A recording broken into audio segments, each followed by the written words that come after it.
Hello! Welcome to the new Dakota Boys Talk Movies. We're back. There was a long break. Man, a lot of things happened in that break, too. There was James Dean being cast in a Vietnam movie, even though he was dead before Vietnam conflict, America was involved. The coronavirus.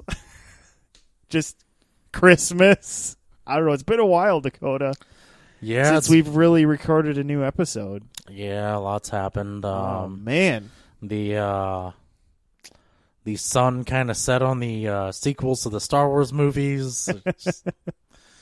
And man, did that baby go down in flames. Holy cow. The sun went down and may never come back up. We still got the Mandalorian, Stephen. Oh, we do. We do not have that Obi-Wan Kenobi show, though. Yeah. The Kansas City Indigenous Peoples won the Super Bowl. I'm guessing that's how they want you to say it now. I don't know. I'll just call them the Chiefs, bro. What's their name? That's how they officially change it. I kept hearing the Indian chant, like the Tomahawk song, and I'm just like, I didn't know you were still allowed to do that. I thought that was for like the old baseball team. It was for the Cleveland Indians. Yeah. And then I thought it was like a big deal that they weren't supposed to do it anymore, and then I heard it during the Super Bowl, and I was like, oh, they still do that. Maybe somebody watched Major League before they went to the game, and they're like, I'm going to bring it back. I'm going to bring it back, but in a different sport. What a twist. Oh, it's a Shyamalan twist. Oh, man. Well, anyway, we're going to be doing a review of a movie that's now out to rent or buy, and one that only Dakota has watched. So Dakota's gonna give his hot take on is it officially a sequel, or is it just kind of like, I mean, I guess it is. It is you can't call it much else than a sequel to The Shining. Yes, it is. Is it a sequel to The Shining movie, I guess is what it is. It is. Oh, I mean, okay. This was released by Warner Brothers, who put out The Shining. Okay. Dr. Sleep is what it's called. Sorry, yeah. We should say that. But yeah, sorry, go ahead, Dakota. Dr. Sleep. It's not Dr. Sleep. DR. Yeah, I thought that was odd on the book. It's Doctors. It's not Dr. Yeah, they it's abbreviate true. it. But anyway, enough of that shenanigans. This movie is basically a follow-up to the movie in that it deals with Danny Torrance's kind of life after the events that transpired. And I'm going to be honest with you, that's definitely the strongest part of this movie. You kind of goes into what happened to Danny and his mom after they escaped that just got off a hotel. Apparently they moved to Florida. As one does. And through his use of The Shining, Dick Halloran was able to keep in touch with Danny. And I don't know, this was odd, but you find out that the ghosts from The Shining had kind of followed Danny. And the lady from, that infamous bathroom scene had in particularly taken a shine to young Danny. So she's popping up. I mean, does she even see Danny in The Shining? It said that he went into the room and she attacked him, and you do see his like shirt torn or whatever. And so she comes back, not looking, the way we would prefer, but looking just grotesque and horrible. But old Dick has a plan. Apparently, you could just lock these monsters away in your mind. That seems dangerous, but okay. He tells Danny, like, when he was young, he figured out if you just put these monsters in a box in your mind. Isn't that what happens in Dreamcatcher? Is it? Yeah, there's like, because they have like a psychic connection. Oh, yeah. And they have that monster. Remember, they compartmentalize things in their memories, and they have him. Stephen King, I tell you, he's always stealing he steals from the best himself. Anyway, sorry, go on. Sorry. Man, completely lost track here. But anyway, kind of a lot of the ghosts you saw, basically in The Shining, he apparently locks them away. Okay. And I felt like it was the cheap part because he gets rid of the woman in the bathtub, and he implies or says later on he got rid of all these other ones. I'm assuming the guy in the bear costume is one of them too. Fans of The Shining know what I'm talking about. But anyway, so he grows up and kind of becomes an alcoholic like his dad, except because he never dealt with the trauma of what happened to him as a child. I was gonna say, pretty traumatic childhood. Yeah, he's just a raging alcoholic. You see him in a bar with a girl, and he's just like mercilessly beats a guy. And the movie does get pretty dark. It is Florida, though. It's pretty harsh down there. Yeah. The movie gets he does kind of go down. I mean, there's a scene where even Dick, even though he's dead, comes back and he's like shaking his head at him, like, "What have you become, man? What have you become?" But anyway, he moves up north because that's where Stephen King is from, so everything has to take place in New England. So and let me guess, he passed by a sign that said Shawshank.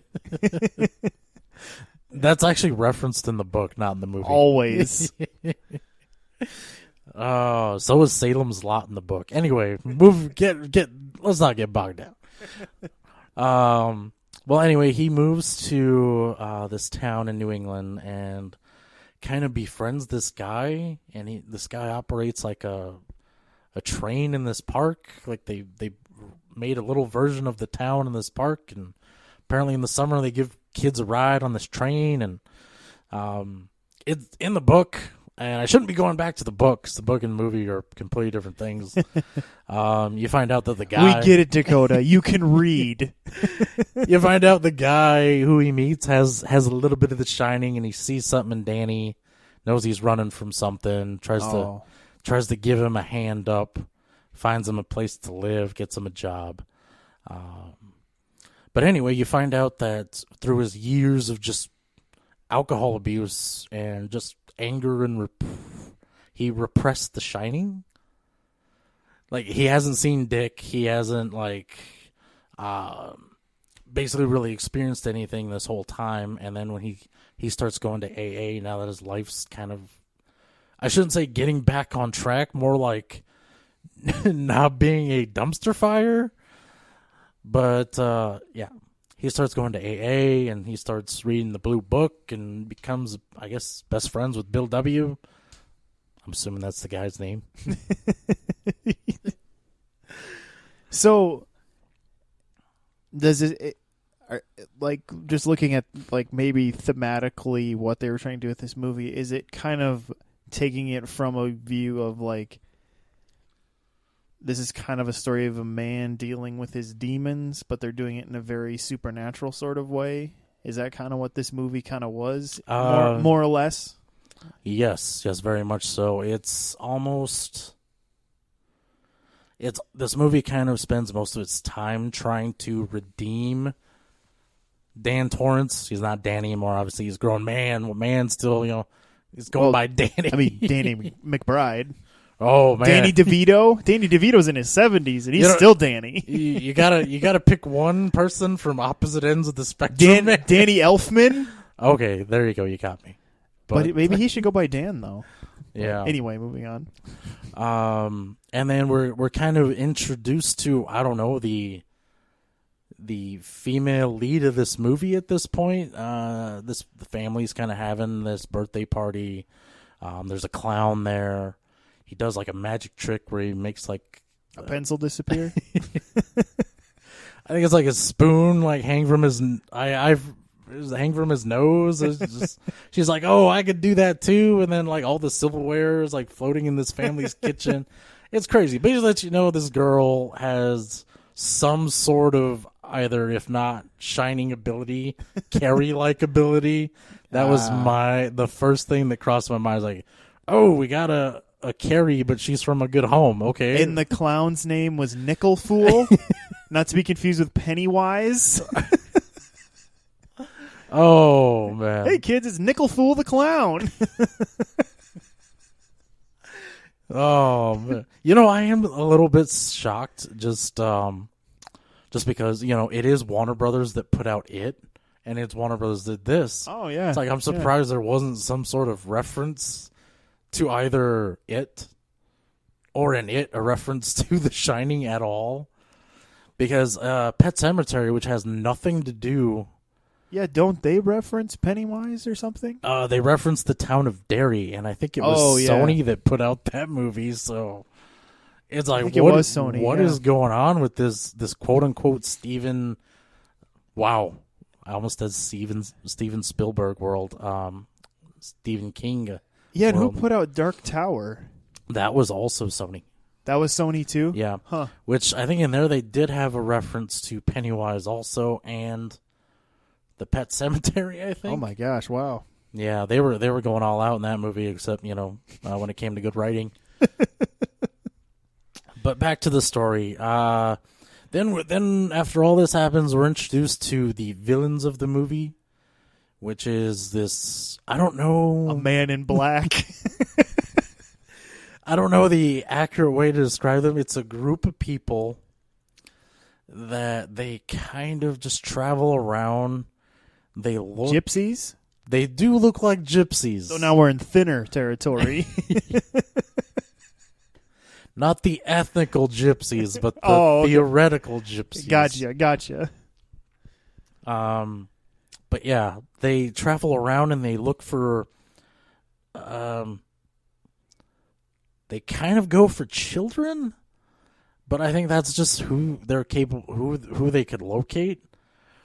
That have this, they have a little bit of the Shining, and apparently when they die horribly, they release this thing called steam, and these people consume this steam, and it keeps them young.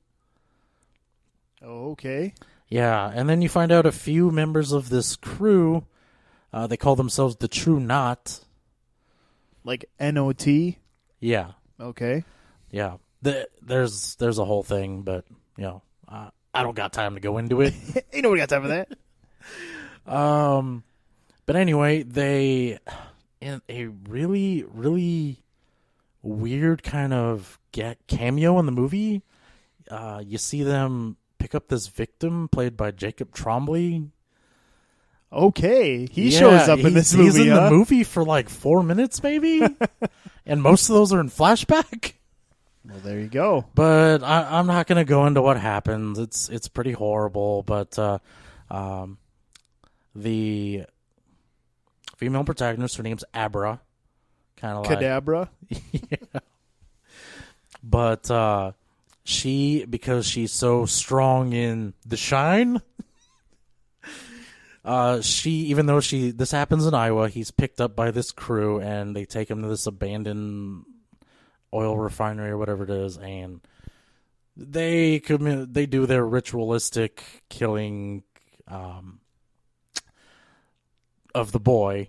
And even though she's in New England, she still like feels it, like she lives the moment through his eyes and watches what happens. And yeah, she's kind of scarred because of that whole thing, but she doesn't really know who to turn to. But also at the same time, she's also able to psychically reach out and communicate with Dan. Like, if you've seen the trailer, he has like a wall that's a blackboard, and that's how they communicate back and forth. But eventually, things kind of start escalating. The True Knot, the leader of the pack, is played by Rebecca Ferguson, and she senses Abra from all the way across the country. And, of course, eventually she's like, oh, we're getting low on steam. We got to get this girl. It's probably the biggest pile of steam we've ever seen. Got to keep this locomotive going. I'm paraphrasing here, people. I didn't take notes while I was watching it, all right? I also feel like a lot has happened, but at the same time, not a lot has happened. It mostly seems to be just kind of leading up to just Dan and this girl connecting, I would assume, here. Yeah. So. Like I said, obviously she doesn't have anywhere to go. It's like, you tell your parents like something like this, they're going to be like, all right, we need to get this girl heavily medicated. But But anyway, Dan tries to help her the best he can. Him and his buddy go to Iowa, go to where the boy was killed, find his glove. With this glove, Avra is able to touch it and find the true knot through some... I don't know how this whole Shining thing works, man. It was a lot simpler. It was a lot simpler in The Shining. But eventually the true knot does come after them. And at that point in time, I feel that's where the movie kind of takes like a left turn. And I'm still on the fence if that was good or bad, because Dan and his friend are like, let's get some hunting rifles and mow these people down. Long story short, the True Knot is basically mostly dead, except for the leader, Rose the Hat, played by Rebecca Ferguson, like I said, decides to come after them. And Dan decides the best course of action is to take the girl to the Overlook Hotel and kind of like trap Rose there. And why does he pick the Overlook to do that? Oh, because we need like a throwback to The Shining. Yeah. Okay. Yeah, and it's this third act that I think is where the film really suffers, because it seems like it was made mostly to please fans of the original. Like, he's walking through sets that obviously the hotel's like a lot more run down than what we saw in The Shining, which took place, forever ago. But yeah, it just seems like tailor made for fan service. And then, of course, Rose shows up. There's a bit of a standoff. Through some machinations, all these monsters that Dan has locked away throughout the years get loose. And then... like from his mind? Yes. Okay. And then they go after Rose and they kill her. I'm spoiling the movie for you at this point. I'm sorry, people. But it's a lot to take in, and I was not sure how to sum this all up. I'm not gonna ruin the ending for you, but I feel like the ending is actually very heartfelt. And yeah, it for a brief second there, my eyes did well up, because it basically ends this kind of the Torrance family line, I guess, or the family story, that started with The Shining, and that's at the end of this movie basically closes the book on everything. But I don't know. Overall, I think it's a really good movie. It definitely has its moments. Like, I feel like out of the Flanagan movies I've seen, one of his strong points is like the cinematography and kind of look of it, and the way he kind of moves the camera through. Like, how do you feel about that in this movie? Does it kind of have that? Oh, the cinematography is great. The music, just absolutely glorious, and even the acting in this movie I thought was really, really good. It's just, I don't know. I feel like there was too much King on this. I know that sounds... Was he, how close were his fingers to this movie? Like, did he touch this movie at all, or? I'm really not sure. I know that his major gripe was kind of, he wanted it to be a sequel, which is what the book is, a sequel to the book, not the movie. Oh, and this third act was very much movie. Yeah. Movie-centric, so. But, yeah, I don't know. They should have made it a sequel to the television movie that Stephen King was involved in, that had Steven Weber and Rebecca De Mornay. Oh, man. Let me tell you, I actually watched that not too long ago. It has not aged well. I would argue it wasn't great when it was new. Oh, man. I just remember when Steven Weber fully kind of goes crazy in that. Don't they give him like makeup effects that make him look more like a monster? Don't they add things to his face to make him look more monstery? Oh, I feel like I remember that. Maybe not. Maybe there's just like a scene like that. I think there's one scene, and I think they did that also in The Stand too, where they like disfigured his face for like a moment. Oh, because The Stand did that with, they call him the walking dude, who just that Man in Black guy, the Antichrist, basically in the Stephen King universe. Antichrist, the devil, yeah, whatever. Basically took away all the religious iconography from the character. Like, well, it's the Antichrist, but we can't call him that. He was the anti-good.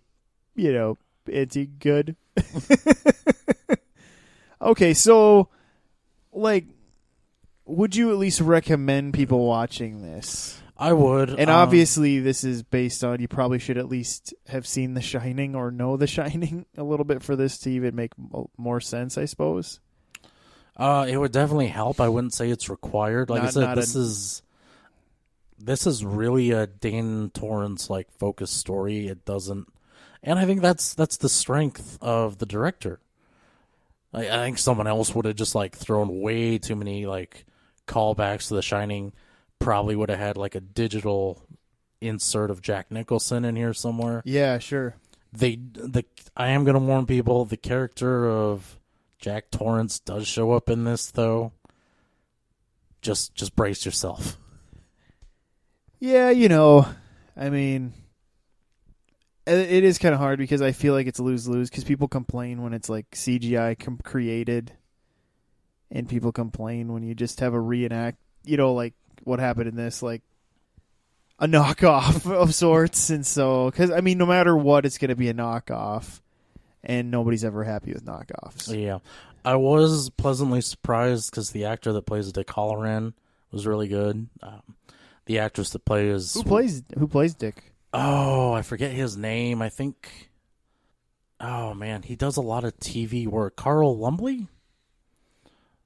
Oh, okay. Which I think I'm mostly familiar with him as the voice of Martian Manhunter from the Justice League cartoon. It was on in the early 2000s. Yeah. Yep. Yeah, he did voice Martian Manhunter, didn't he? Okay. Let's see. Yeah, Carl Lumley. Yeah, not too many other big names in this besides Ewan McGregor and Rebecca Ferguson, huh? And Carl Lumley. Yeah. Kind of Bruce Greenwood shows up, it looks like. A lot. I'm honestly surprised the director didn't use more of his... It seems like he does kind of have like these actors that he uses over and over again. There's a few from The Haunting of Hill House that show up in this. Oh, sure. Well, yeah, Henry Thomas, he's in Haunting of Hill House, isn't he? And yeah. So, yeah, interesting. But, yeah, it is interesting when a movie like this happens and you kind of in the back of your head go, this can't be good. But at the same time, I think what probably helps this one is just you do have a more pedigree director, a director who maybe knows what he's doing and maybe isn't just doing it kind of straight up for a paycheck even. Yeah. So, interesting. So, you give it a recommend. Yes, I do. You give it a recommend. Maybe it wasn't your favorite, but you still enjoyed your time watching it. Yeah, it's not a bad movie. I mean, horror movies are just so bad lately, and I think that's the thing. I would argue that most horror movies are bad. Yeah. It's kind of more here and there that there's actually a good one. But I was just talking with somebody about how the Conjuring universe isn't really, it's like, ugh. Like with those last two movies, The Curse of La... Oh. Yeah, I kind of forgot that was tied to The Conjuring. Yeah, the third Annabelle movie, it's like, ugh, it's starting to get into mediocrity. Yeah. Well, it's just when you take anything that was special, when you just drag it forever, it's going to lose its luster after a time. By the time you have, what is it, Jason Goes to Manhattan or whatever, I mean, any series just goes on so long that it loses its luster, or saw the final chapter maybe, and then we're going to make another one anyway. Things like that. But yeah, so Dr. Sleep. Dakota gives it a worth checking out. I haven't seen it yet. I don't know what to tell you. I do know that I have liked other things this director has done, and I do like Ewan McGregor, so who knows? But I think with that, we'll wrap up this episode. Yeah, if you could go out there and reach out to us in different ways. We're on Facebook. It's a good way to kind of keep up with us. We put trailers and any other updates on there. If you want to subscribe to us through iTunes or YouTube or any of those places, that's always great. All those mean a lot to us. We feel so special and warm inside when you do that. So we hope you do, and we thank you for listening to this episode, and we'll see you later. Bye.